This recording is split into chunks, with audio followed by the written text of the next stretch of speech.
नमस्कार, BS TV देख रहे हैं आप। मैं हूं आपके साथ अभिनय सिंह चौहान। आजकल मुहर्रम को लेकर जुलूस निकल रहे हैं, मातमी जुलूस निकाले जा रहे हैं, लेकिन उज्जैन में एक ऐसी घटना सामने आई जिसने पूरे मध्य प्रदेश के सियासी माहौल को गरमा दिया है।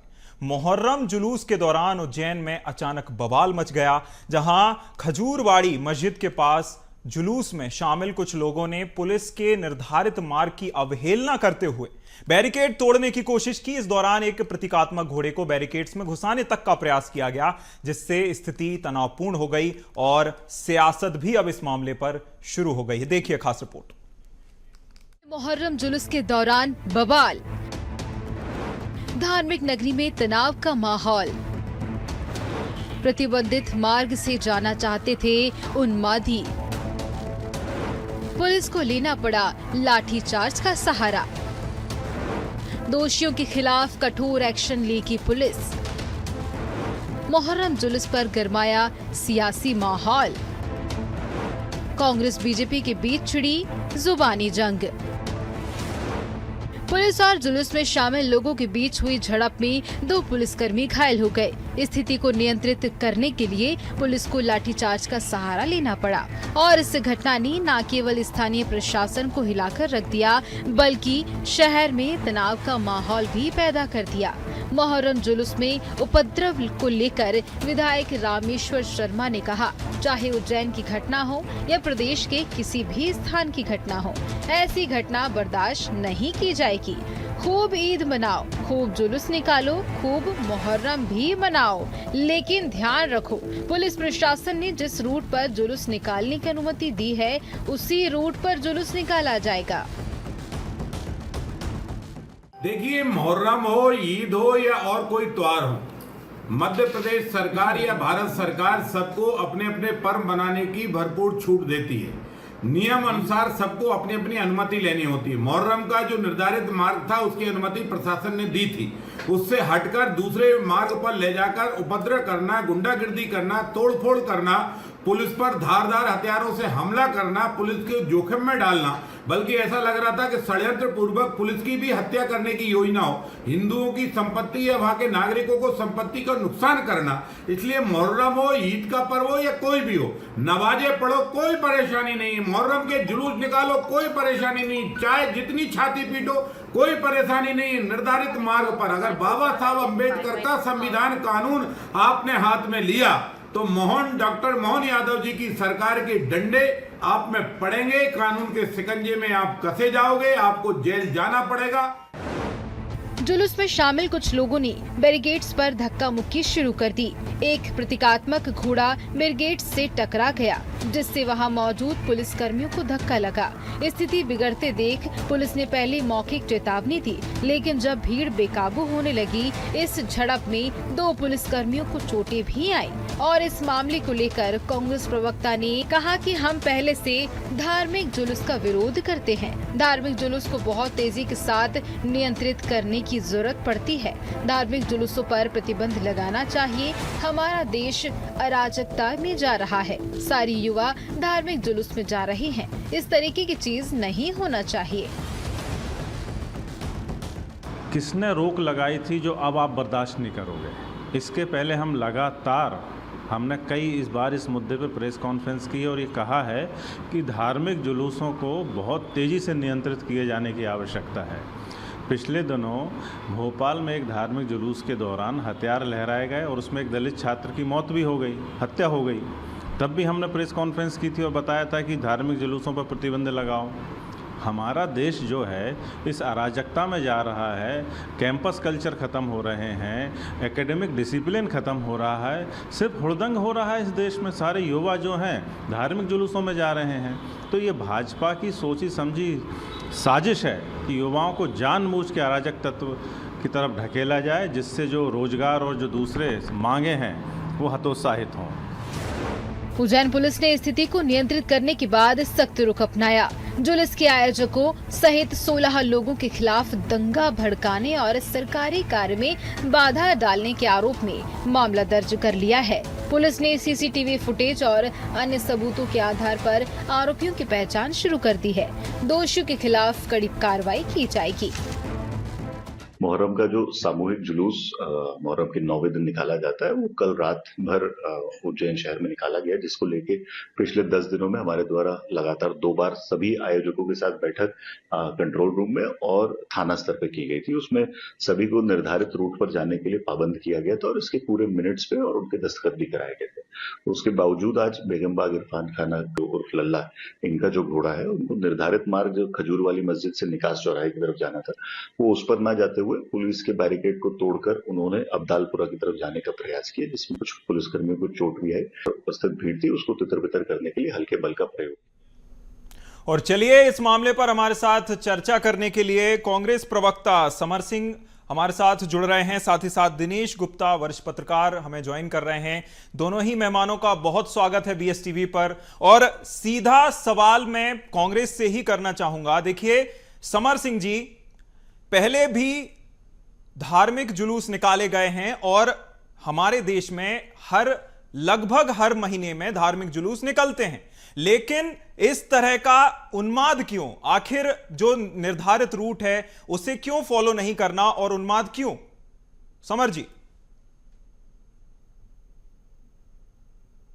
कांग्रेस पार्टी से क्यों हो रहा है ये आपको बताना होगा, क्योंकि आप हमसे सवाल कर रहे हैं। जी, बताना होगा कि आप हमसे सवाल कर रहे हैं। ना हम उस जुलूस में थे, ना हमारी पार्टी वो जुलूस निकाल रही थी। ठीक है, जुलूस निकालने का जो काम है वो किसी संगठन का है, उनसे बात कीजिए। इसके अलावा समर जी मैं अपने सवाल को रिफ्रेम कर देता हूं। मैं ये सिर्फ जानना चाहता हूं कि पहले भी धार्मिक जुलूस निकाले गए हैं, लेकिन ये जो धार्मिक जुलूस में इस तरह जो रीडायरेक्ट हो जाते हैं या फिर अपने निर्धारित रूट को नहीं फॉलो करते, आखिर ये रूप कैसे धारण कर लेते हैं? आप इसे किस प्रकार से देखते हैं समर जी? ठीक है, तो आपके इस सवाल का मैं जवाब देता हूं इस प्रकार से कि जब भी इस प्रकार का कोई सामूहिक कार्य होता है तो उसमें जो है वो श्रद्धा के साथ में, भले वो किसी भी समाज का हो, वो एक बहुत बड़ा उसमें महत्वपूर्ण रोल प्ले करता है। ही जो श्रद्धा होती है या जो भीड़ तंत्र होता है, वो उस समय क्या सोच रहा है ये आप पहले से तय नहीं कर सकते। इसीलिए जो है इस प्रकार के कार्यक्रमों में, भले वो कांवड़ यात्रा हो, भले मुहर्रम का जुलूस हो,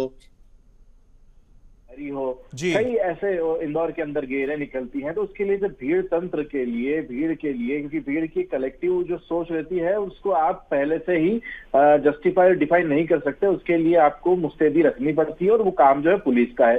तो पुलिस की नाकामी को आप, पुलिस के ऊपर इस प्रश्न बनता है कि पुलिस क्या कर रही थी जब वहां पर इस प्रकार का वो एक मोमेंट बन रहा था। उस मोमेंट को जब ये लोग उस तरफ मुड़ रहे थे, रिडायरेक्ट हो रहे थे, तभी उसको वहां पर ब्लॉक करने की आवश्यकता थी। आपने मौका ही क्यों दिया कि वो बैरिकेड तोड़ दे? देखिए, बैरिकेड किस चीज के लिए लगे थे? बैरिकेड इस चीज के लिए लगे थे कि वहां से आगे जो है भीड़ का जो है प्रवेश प्रतिबंधित है। हो सकता है रास्ता सकरा हो सकता है कि वहां पर जो है तारे हो। मध्य प्रदेश के अंदर कई जिलों में, पूरे मध्य प्रदेश के अंदर भी रोडों का निर्माण चल रहा है। जहां उज्जैन की घटना की बात कर रहे हैं, उज्जैन के अंदर सिंहस्थ आने वाला है, सिंहस्थ की रोडों, तो उन लोगों को भी हानि हो सकती थी। लेकिन इस चीज की जानकारी दिए बिना जो है किसी भी कार्य को करना, मुझे लगता है कि प्रशासन की नाकामी है। प्रशासन को वहीं पर उन्हें रोकना चाहिए था। और किसी भी प्रकार का आयोजन हो, किसी प्रकार का धार्मिक आयोजन हो और किसी प्रकार का सामूहिक आयोजन हो, उसके अंदर पुलिस को जो है मुस्तैदी रखनी चाहिए। और मैं इस बात को बहुत हद तक मानता हूं कि अगर पुलिस उस समय मुस्तैद होती तो इस प्रकार की घटना नहीं होती। उनके जाने से पहले, बैरिकेड के पास जाने से पहले रोक दिया होता। बिल्कुल, कहीं ना कहीं जिस तरह से आपने कहा है कि बैरिकेड के पास जाने से पहले ही रोक देना चाहिए। तस्वीरें हम देख सकते हैं समर जी, तस्वीरों में साफ तौर पर नजर आ रहा है कि पुलिस की ओर से चेतावनी दी जा रही है। मैं आपके पास इस सवाल को लेकर वापस आऊंगा। हमें डॉक्टर वाणी आलूवालिया ज्वाइन कर रही हैं इस चर्चा के लिए। वाणी जी, बहुत स्वागत है BSTV पर। और सीधा सवाल, ये जो रीडायरेक्शन ले लिया इस धार्मिक जुलूस ने, जो है अपने रास्ते को बदलने का प्रयास किया और उन्मादी हो गई भीड़, इसका जिम्मेदार कौन है? वाणी जी। सबसे पहले तो BSTV के श्रोताओं को मैं नमस्कार करूंगी और मैं आपको एक निवेदन करूंगी। मैं ज्वाइन करने की कोशिश कर रही हूँ वीडियो VC पे। आप एक बार अपने टेक्निकल टीम को बोल दीजिए। देखिए जी बिल्कुल जी। अब देखिए, ये जो धार्मिक आयोजन होते हैं उस पर समर सिंह जैसे कांग्रेसी प्रवक्ताओं के हम रुझान और उनके वक्तव्य हम पहले भी देख चुके हैं। जब हनुमान जयंती पे थे, कुछ दूसरे अन्य ऐसे जुलूस थे जहां पर आपको ध्यान होगा कि पत्थरबाजी हुई थी और धार्मिक आस्थाओं के साथ खिलवाड़ हुई थी। तो तुष्टीकरण को एक हथियार बनाकर राजनीतिक उपयोग करना, ये कांग्रेस बेखूबी जानती है। पर हम सब हमारे संविधान के निर्धारित किए हुए जो प्रशासनिक तरीके हैं, जो लॉ एंड ऑर्डर को मेंटेन करने के लिए जो कानून का दायरा है, हम सब उसके अंतर्गत इस मातृभूमि के में अपने धार्मिक आयोजन करते हैं, हम यहाँ कार्य करते हैं, निवास करते हैं। और अगर कोई भी कानून को अपने हाथ में लेगा, अब चाहे वो एक धार्मिक जुलूस क्यों ना हो, और वो वहां एक प्रतिबंधित क्षेत्र से जाने के लिए जोर जबरदस्ती करने का प्रयास करे, तो ये कानूनी दायरे में आता है और कानून को अपने हाथ में लेने का किसी को भी अधिकार नहीं है। और कोई धार्मिक आयोजन को तुष्टीकरण के लिए उपयोग करके अगर हम उससे कुछ राजनीतिक रोटियां सेकने की कोशिश कर रहे हैं, तो वो भी मुझे लगता है बहुत दुर्भाग्यपूर्ण है। जो कल की घटना है वो बहुत ही दुर्भाग्यपूर्ण है, क्योंकि जब एक रूट निर्धारित है तो हमें अपने नियम के अनुसार, हमें अनुशासन के अनुसार उस जो निर्धारित रूट है उसी पर कायम रहना चाहिए। और जब हमें चेतावनी दी जा रही है, हमें बहुत सहज तरीके से अवगत कराया जा रहा है कि हम दूसरा जो मार्ग जहां प्रतिबंध लगा हुआ है उस मार्ग को ना छुए, तो हम क्यों हमें उस ओर जाना चाहिए। ये तो हमारी और आपकी जिम्मेदारी है कि हम समाज की सुरक्षा, हमारे उन कार्यबंधुओं की सुरक्षा जो उस जुलूस में है, और हम भेदभाव ना करें। कानून सबके लिए एक ही है, कानून के दायरे में एक ही जैसे हम सब बैठते हैं। परंतु कांग्रेस में क्या आपत्ति है इस देश के लिए, या बिल्कुल कहीं ना कहीं जिस तरह से आपने जो सवाल किए हैं उनका हम जवाब लेंगे। उससे पहले हम वरिष्ठ पत्रकार का रुख कर लेते हैं। दिनेश गुप्ता जी, मैं सिर्फ इतना सा जानना चाहूंगा, इतना सा सवाल करना चाहूंगा कि देखिए, मातमी जुलूस है, शहादत को इस समय में याद किया जाता है और याद के साथ ही मातम मनाया जाता है, लेकिन आखिर ये मातमी जुलूस हुड़दंग का रूप ले लेता है, पुलिस पर हमला कर दिया जाता है। आखिर ये कहां जा रहे हैं? देखिए, अब जो मुहर्रम का जुलूस है, आमतौर पर इसमें किसी तरह के जो विवाद या की चीज़ें सामने नहीं आती जी, लेकिन अब आ रही हैं। तो इसके लिए जिम्मेदार कौन है? सबसे बड़ा महत्वपूर्ण सवाल ये है कि जिम्मेदार कौन है? हमारी प्रशासनिक व्यवस्था या आयोजकों की ये जिम्मेदारी थी जी। तो पहली चीज़ तो जो भी आयोजक है उन्होंने निश्चित तौर पर प्रशासन के साथ उनका समन्वय रहा होगा, बैठक भी की होगी, क्योंकि ये ऐसा जुलूस नहीं है जिसमें प्रशासन ने कोई पूर्व तैयारी नहीं की हो, आयोजकों से बात नहीं की हो जी। इसमें जो देखिए, उज्जैन की संवेदनशीलता को भी आप समझिए कि उज्जैन मुख्यमंत्री का गृह जिला है, वहाँ के वो प्रतिनिधि भी हैं, विधायक वहीं से चुने जाते हैं। वहाँ इस तरह की घटना होना वो कहीं ना कहीं ये बताती है कि प्रशासनिक जो लापरवाही है वो है। इंटेलिजेंस को एक्स्ट्रा कॉसेस वहाँ होना चाहिए, वो नहीं था वहाँ। अन्यथा ये आपके पास इनपुट तो होते ना, आप किस तरह से सुरक्षा करेंगे। इस वक्त महाकाल का आप देखिए, सबसे ज़्यादा क्रेज पूरे देश में महाकाल का है, तो वो उस लिहाज से भी बहुत संवेदनशील है। और महाकाल लोक के विस्तार के लिए हमने देखा कि सरकार ने कितने एफर्ट किए थे कि वहाँ सारी चीज़ें बड़े सामान्य ढंग से संपन्न हो जाएं। तो अब महाकाल लोक का विस्तार भी हो रहा है। तो कहीं ना कहीं ये शरारती तत्व आए कहाँ से? ये किस तरह के लोग थे जो वहाँ का माहौल ख़राब करना चाहता था? इसके लिए देखिए, ये राजनीतिक विषय नहीं है, जो कहीं ना कहीं आप इसको ये समझिए कि पूरे प्रदेश में कोई माहौल ख़राब करने की कोशिश कर रहा है जी। वो खास तौर पर उज्जैन है या उज्जैन के आसपास का जो इलाका है, वहाँ जो है ये माहौल ख़राब करने की कोशिश हो रही है। ये जो है, जो कोशिश कर रहे हैं लोग, इन्हें आइडेंटिफाई करके इनके खिलाफ कार्रवाई करने की जिम्मेदारी अल्टीमेटली प्रशासन की है। प्रशासन ने भी की भी है, FIR दर्ज की है, लेकिन इस तरह की घटनाएं ना हो इसके लिए एक्स्ट्रा अलर्ट रहने की जरूरत है, क्योंकि ये हो सकता है कि और भी कुछ इस तरह का लोगों ने कुछ प्लान कर रखा हो कि हमें प्रदेश का जो सांप्रदायिक सद्भाव है उसको बिगाड़ना है। आप भोपाल में भी आप देखिए ना, जब एक जुलूस निकला था तो एक मर्डर हो गया था जी, तो कहीं ना कहीं ये जुलूसों के जरिए एक तनाव पैदा करने की कोशिश बिल्कुल कहीं ना कहीं इन जुलूसों के जरिए तनाव की स्थिति बनाने का प्रयास किया जाता है। वाणी जी, आप कुछ कहना चाहती हैं? जी दिनेश जी, हम ये नहीं कह सकते कि प्रशासन ने उचित काम नहीं किया है या हम उनको दोषी करार कैसे दें, क्योंकि उन्होंने एक निर्धारित रूट सेट की थी। रूट सेट होती है उन जिम्मेदार व्यक्तियों के साथ जो उस जुलूस का प्रबंध देख रहे हैं। वाणी जी, उनका कहना यह है, और मैं जितनी चर्चा से समझ पाया हूं, उन्होंने ये कहा है कि रूट पूरा तैयार किया गया था, रूट फॉलो भी किया जा रहा था, लेकिन एकदम से हुड़दंग होता है और रूट को डाइवर्ट करने का प्रयास किया जाता है। क्या इसमें आप इंटेलिजेंस का फेलियर मानती हैं? क्या ये सच में इंटेलिजेंस का फेलियर है?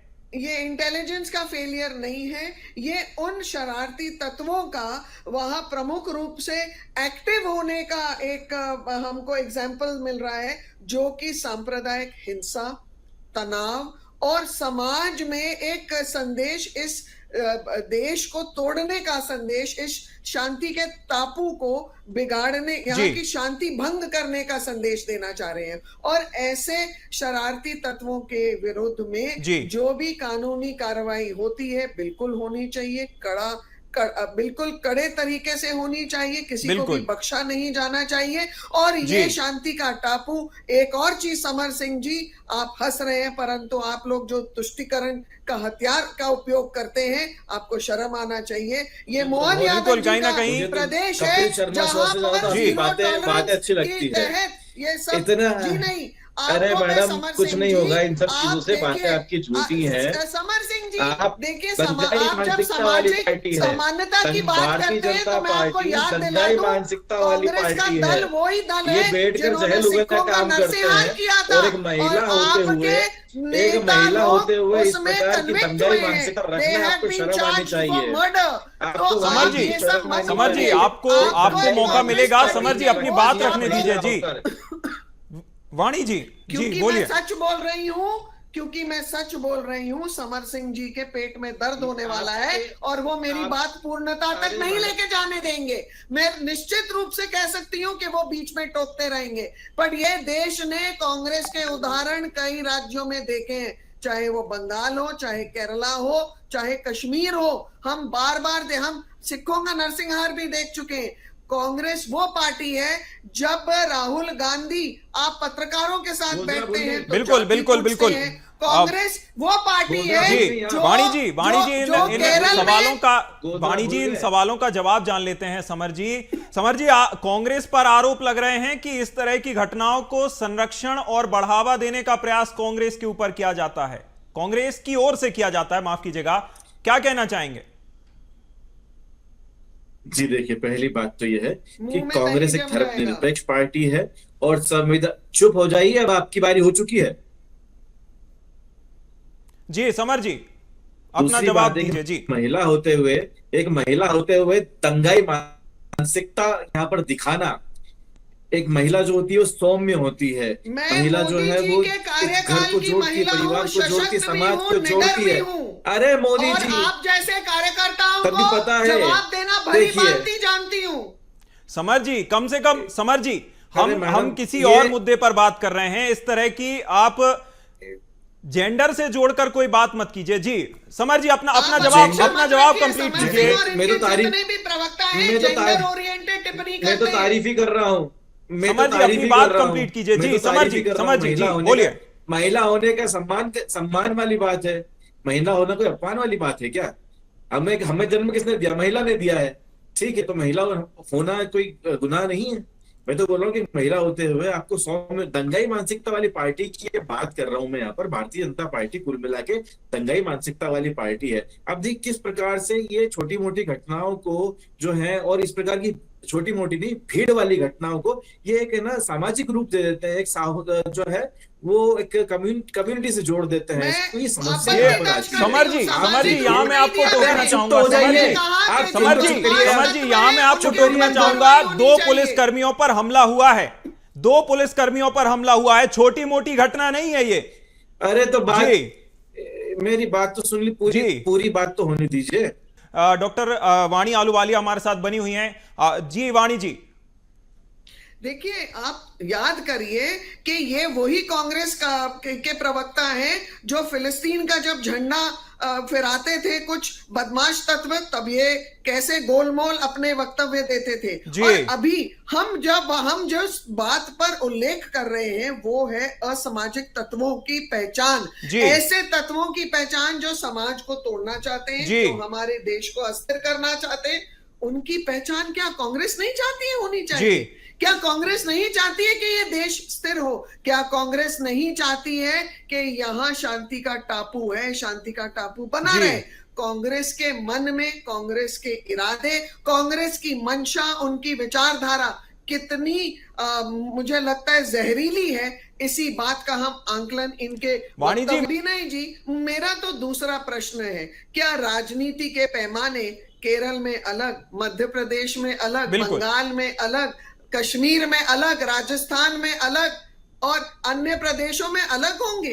ये वही लोग हैं कांग्रेस के प्रवक्ता जिनकी पहचान जनता को अब बहुत अच्छे सूक्ष्म तरीके से वाणी जी, मैं आपके पास वापस आऊंगा। हम वरिष्ठ पत्रकार का रुख कर लेते हैं, दिनेश जी का रुख कर लेते हैं।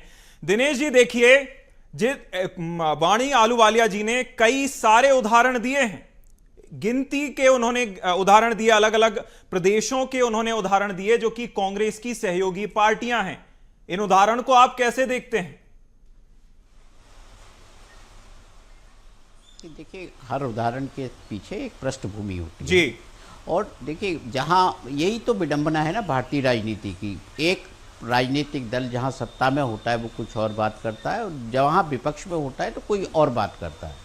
ये कई चीज़ें हम जो बात कर रहे थे अभिनय, वो ये कर रहे थे कि कौन लोग हैं ये जो प्रदेश का माहौल खराब करना चाहते हैं जी, किस तरह के जो है, क्योंकि ये कहीं ना कहीं से प्रदेश में बहुत सारी चीज़ें हम देख रहे हैं, सांप्रदायिक लिहाज से बड़े सद्भावनापूर्ण स्थितियां हैं जी। तो कोई ना कोई तत्व तो है इनका, कहीं जो है ऐसा संबंध तो नहीं है कि कोई आगे जो जिन राज्यों में चुनाव होना है वहाँ ये फैक्ट डालना चाहते हैं, या इसका पोलराइजेशन पॉलिटिक्स से कोई लेना देना है। जैसा पांडी जी अभी फिलिस्तीन का जिक्र कर रही थी, तो पिछले दिनों आप 8 दिन पहले की तो घटना है ना जब फिलिस्तीन के झंडे लहराए गए थे, तो फिलिस्तीन का जो मुद्दा था वो उसमें कोई भारत का विरोधी देश नहीं है वो, तो आपने केस दर्ज किए, उस पर कार्रवाई हो रही है, अदालत में लोग मुकदमा जाएगी। लेकिन ये जो सारी घटनाएं हैं ये किसी भी राज्य में जब चुनाव होता है उसके पहले क्यों दिखाई देती है जी? ये क्यों होती है? यदि मध्य प्रदेश में चुनाव होगा तो आपको कभी बिहार में दिखाई देगी, कभी राजस्थान में दिखाई देगी, या कभी महाराष्ट्र में दिखाई देगा। इस तरह की घटनाएं बिल्कुल कहीं ना कहीं इस तरह की घटनाएं काफी ज्यादा अब बढ़ती जा रही हैं, जो कि चिंता का विषय है। हमें ज्वाइन कर लिया है समर सिंह जी ने, अभी बीच में उनका कॉल कट हो गया था।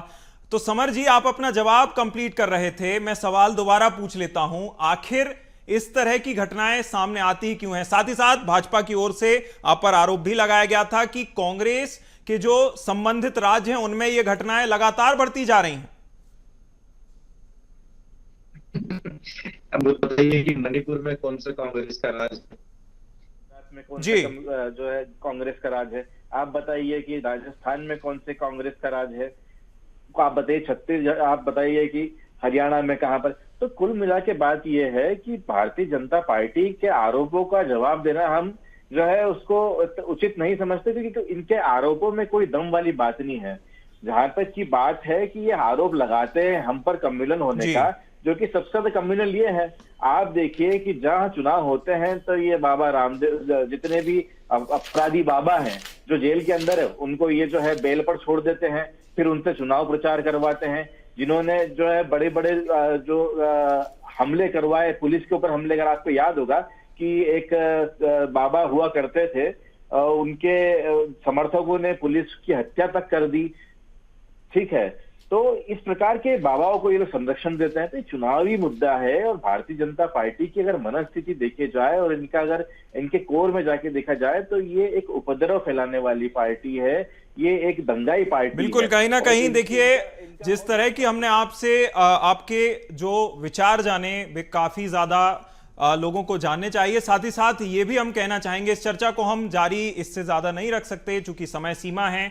सभी मेहमानों का जुड़ने के लिए बहुत शुक्रिया। डॉक्टर वाणी जी, आपका बहुत शुक्रिया हमारे साथ जुड़ने के लिए। समर सिंह जी बहुत शुक्रिया, और दिनेश गुप्ता जी हमारे साथ जुड़ने के लिए बहुत शुक्रिया। तो जो मुहर्रम जुलूस के दौरान इस तरह की घटनाएं सामने आ रही हैं, इसमें कहीं ना कहीं लोगों को आपस में जागरूक रहने की भी बहुत ज्यादा जरूरत है। जिस तरह से युवा हुड़दंग पर उतारू हो जाते हैं, भीड़ में सम्मिलित हो जाते हैं, तो युवाओं को भी अपनी बुद्धि और विवेक दोनों का ही इस्तेमाल करना बहुत ज्यादा जरूरी है। इस खास कार्यक्रम में फिलहाल इतना ही। आप देखते रहिए BSTV। नमस्कार।